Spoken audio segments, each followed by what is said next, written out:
नमस्कार सभी साथियों को। हम पढ़ रहे थे जनगणना टॉपिक के, और जनगणना टॉपिक के अंतर्गत आज हम अध्ययन करेंगे राजस्थान में जनघनत्व कितना है और राजस्थान में सर्वाधिक जनघनत्व व न्यूनतम जनघनत्व वाले जिले कौन से हैं। तो आज हम इसके बारे में पूर्ण रूप से बात करेंगे। तो देखिए, सबसे पहले राजस्थान में जनघनत्व। तो सर्वप्रथम ये देखेंगे कि जनघनत्व से क्या तात्पर्य है। ये जो आपको सामने शब्द दिया हुआ है जनघनत्व, इससे क्या तात्पर्य है जनघनत्व से, ठीक है। तो यहां आप देखेंगे जनघनत्व से मतलब होता है प्रति वर्ग किलोमीटर में, यानी राजस्थान में प्रति वर्ग किलोमीटर में रहने वाले लोगों की संख्या को क्या कहते हैं, जनसंख्या घनत्व कहते हैं। यानी राजस्थान के अंतर्गत एक वर्ग किलोमीटर में रहने वाले लोगों की संख्या कितनी है, ये क्या कहलाता है, जनसंख्या घनत्व। राजस्थान का क्या कहला जाएगा, जनसंख्या घनत्व। जनसंख्या घनत्व का मतलब होता है एक वर्ग किलोमीटर में रहने वाले लोगों की संख्या, ठीक है, कितनी है। तो राजस्थान में एक वर्ग किलोमीटर में, प्रति एक वर्ग किलोमीटर में 200 लोग क्या करते हैं, निवास करते हैं। तो देखो किस प्रकार जो है किसी भी राज्य का जनघनत्व कैसे निकाला जाता है। तो उस राज्य की पहले क्या रखेंगे, कुल जनसंख्या, और उसका बट्टे में क्या रखेंगे, कुल क्षेत्रफल। तो राजस्थान की जनसंख्या कितनी है आपको याद होगी, हमने आपको पहले बताया हुआ है 685,48,437। कितनी है, 685,48,437। नीचे बट्टे में लिखेंगे राजस्थान का क्षेत्रफल कितना है, 3,42,239। अब इसको हम काटेंगे तो कितना आएगा, लगभग 200। क्या आएगा, 200 पॉइंट कुछ आएगा। तो लगभग 200 राउंड फिगर में आता है 200। तो आपको ध्यान रखना है राजस्थान में जो जनघनत्व है, अर्थात राजस्थान में 200 व्यक्ति प्रति वर्ग किलोमीटर में क्या करते हैं, निवास करते हैं। यानी जो राजस्थान का पूरा क्षेत्रफल है, तो उसमें देखा जाए तो राजस्थान में प्रति एक वर्ग किलोमीटर में 200 लोग क्या करते हैं, निवास करते हैं। तो राजस्थान का जनघनत्व कितना हो गया, 200। कितना हो गया, 200, ठीक है। 2001 में राजस्थान का जनघनत्व कितना था, 165। कितना था, 165। इसका मतलब अब बढ़कर के कितना हो गया, अब 200 में से अगर हम 165 निकालते हैं तो कितना बचेगा। तो आप ध्यान से देखेंगे कितना बचेगा, 35। यानी 165 में 35 जोड़ दो, कितना हो जाएगा, 200। तो बढ़कर के कितने अंकों की बढ़ोतरी है, 35 की। कितनी की हुई है, 35 की, ठीक है। तो ये आपको समझ में आ गया होगा। अब नेक्स्ट जो पॉइंट बनता है कि राजस्थान में सर्वाधिक व न्यूनतम जनघनत्व वाले जिले कौन से हैं। राजस्थान में सर्वाधिक व न्यूनतम जनघनत्व वाले जिले कौन से हैं। तो देखो राजस्थान में जो सर्वाधिक जनघनत्व वाले जिले हैं, वो जनघनत्व वाले जिले कौन से हैं। तो ध्यान से देखेंगे, यहाँ पे 4 जिले आपको याद रखने हैं। पहला है उसका नाम है जयपुर, दूसरे का नाम है भरतपुर, और तीसरे का नाम है दौसा, और चौथे का नाम क्या है, अलवर। तो इस प्रकार राजस्थान में सर्वाधिक जनघनत्व वाले जिले कौन से हो गए, जयपुर, भरतपुर, दौसा और अलवर, ठीक है।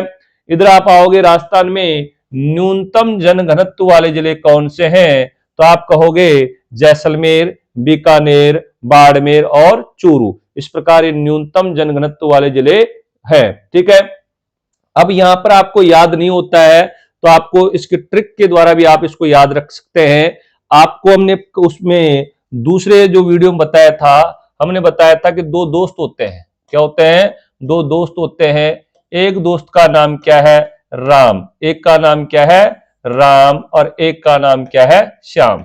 ये दोनों दोस्त हैं। ये किसका अध्ययन कर रहे हैं, जनगणना टॉपिक का। किसका अध्ययन कर रहा है, जनगणना टॉपिक का अध्ययन कर रहे हैं, ठीक है। तो राम क्या कहते हैं, राम कहता है जब जनगणना टॉपिक पढ़ रहा होता है, ये REET second grade first grade की तैयारी कर रहे होते हैं दोनों, राम और श्याम। तो दोनों जनगणना टॉपिक पढ़ रहे हैं। तो राम क्या कहता है, जैसे जनगणना में जनगणत्व पढ़ता है तो क्या कहता है कि जब 2 अलवर थे, क्या कहता है, जब 2 अलवर थे, जब 2 अलवर थे, जब 2 अलवर थे तो जनघनत्व बहुत था। अब एक अलवर में ही आप देखो एक वर्ग किलोमीटर में कितने लोग रह रहे हैं, 438। तो क्या कर रहा है, जब 2 अलवर थे तो जनघनत्व बहुत था, अधिक था। जब 2 अलवर थे तो जनघनत्व क्या था, बहुत था। ऐसा कौन कह रहा है, राम कह रहा है। किससे कह रहा है, श्याम से कह रहा है। क्या कह रहा है कि जब 2 अलवर थे तब जनघनत्व बहुत था, तब जनघनत्व बहुत था, ठीक है ना। जब 2 अलवर थे तो जनघनत्व बहुत था, ठीक है। तो फिर आगे क्या कहता है, ये जैसलमेर बिका, जैसलमेर तो क्या हो गया, बिक गया, बेच दिया, जैसलमेर बिका और बाढ़ आ गई चूरू में, बाढ़ आ गई चूरू में। अब देखो किसी क्षेत्र को बेच दिया जाएगा तो किसी दूसरे के पास चला जाएगा, तो दूसरे के पास चला जाएगा तो क्या हो जाएगा, वो क्षेत्र का जो जनघनत्व है, जो लोग रहते हैं वो उसके अंतर्गत गिने नहीं जाएंगे, तो वहां का क्या हो जाएगा, जनघनत्व कम हो जाएगा। और बाढ़ आ गई कहीं पर भी, तो बाढ़ आ गई चूरू में, जैसलमेर बिका, बाढ़ आ गई चूरू में, तो जनघनत्व क्या हो गया, कम हो गया, ठीक है ना। तो कहीं पर बाढ़ आएगी तो लोग भी भयेंगे, तो लोग भयेंगे तो क्या है, लोगों की संख्या कम हो जाएगी, लोगों की संख्या कम हो जाएगी तो वहां का क्या हो जाएगा, जनघनत्व कम हो जाएगा, ठीक है। जब दो अलवर थे तब जनघनत्व बहुत था, लेकिन जैसलमेर बिका, जैसे ही लेकिन जैसलमेर बिका, जैसलमेर बिका, जैसलमेर बिका, वह बाढ़ आई चूरू में, वह बाढ़ आई चूरू में, तो जनघनत्व क्या हो गया, कम हो गया, तो जनघनत्व कम हो गया।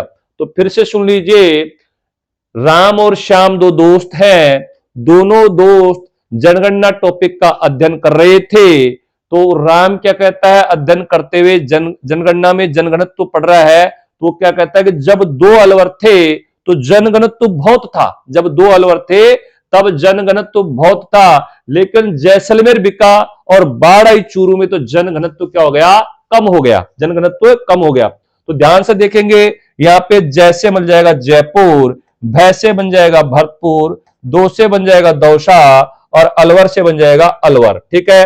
तो ये जो है इसके अंतर्गत चारों जिले आ गए सर्वाधिक। और न्यूनतम में कैसे है, जैसलमेर आ रहा है, बिका से बीकानेर हो गया, बाढ़ से बाड़मेर हो गया और चूरू से चूरू हो गया। तो इस प्रकार जनघनत्व में सर्वाधिक और न्यूनतम जिले याद रखने की जो ट्रिक है, वो ट्रिक क्या है, जब दो अलवर थे तब जनघनत्व बहुत था, लेकिन बाढ़ आई चूरू में, ठीक है ना, जैसलमेर बिका हुआ, बाढ़ आई चूरू में, तो जनघनत्व क्या हो गया, कम हो गया। जैसलमेर बिका, पहले क्या आएगा, जैसलमेर बिका और बाढ़ आई चूरू में, तो जनघनत्व क्या हो गया, कम हो गया। इस प्रकार आपको इस कहानी के माध्यम से, इस बात के माध्यम से आप इसको क्या कर सकते हो, याद कर सकते हो। और देखिए यहां पर जयपुर का जो जनघनत्व है, यानी जयपुर में प्रति 1 वर्ग किलोमीटर में 595 लोग निवास करते हैं, कितने करते हैं, 595। और भरतपुर में प्रति 1 वर्ग किलोमीटर में 503 लोग निवास करते हैं, और दौसा में प्रति 1 वर्ग किलोमीटर में 476 लोग निवास करते हैं, और अलवर में 1 वर्ग किलोमीटर में 438 लोग निवास करते हैं, ठीक है। इधर आइए, सबसे कम देखिए, जैसलमेर में केवल, जैसलमेर का क्षेत्रफल इतना है और वहां जनसंख्या कम है, तो जैसलमेर में देखो 1 वर्ग किलोमीटर में केवल 17 लोग निवास करते हैं, यानी लोग दूर दूर रहते हैं, वहां दूर दूर घर मिलेंगे आपको, ठीक है। और बीकानेर में प्रति 1 वर्ग किलोमीटर में केवल 78 लोग निवास करते हैं, और बाड़मेर में 92 और चूरू में 147, ठीक है, चूरू में 147, ठीक है।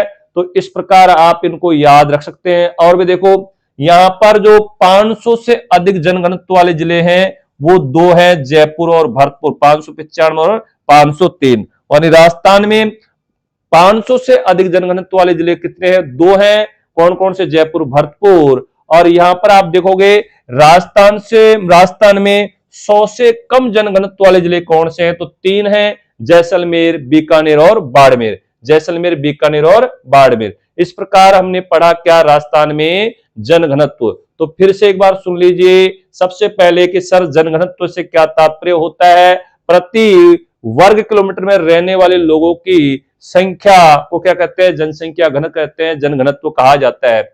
और राजस्थान में जो जनघनत्व है 2011 की जनगणना के अनुसार, 2011 की जनगणना के अनुसार जो राजस्थान में जनघनत्व है वह है 200 व्यक्ति प्रति वर्ग किलोमीटर, जबकि ये जनगणत्व 2001 की जनगणना के अनुसार कितना था, 165, यानी 35 अंकों की क्या हुई है, बढ़ोतरी हुई है, ठीक है। यहां पर सर्वाधिक और न्यूनतम जनगणत्व वाले जिले कौन से हैं, तो सर्वाधिक है जयपुर, भरतपुर, दौसा, अलवर, और न्यूनतम है जैसलमेर, बीकानेर, बाड़मेर, चूरू। इस प्रकार आप ट्रिक के द्वारा याद रख सकते हो, जब दो अलवर थे तब जनगणत्व बहुत था, लेकिन जैसलमेर बिका, वह बाढ़ आई चूरू में, तो जनघनत्व क्या हो गया, कम हो गया।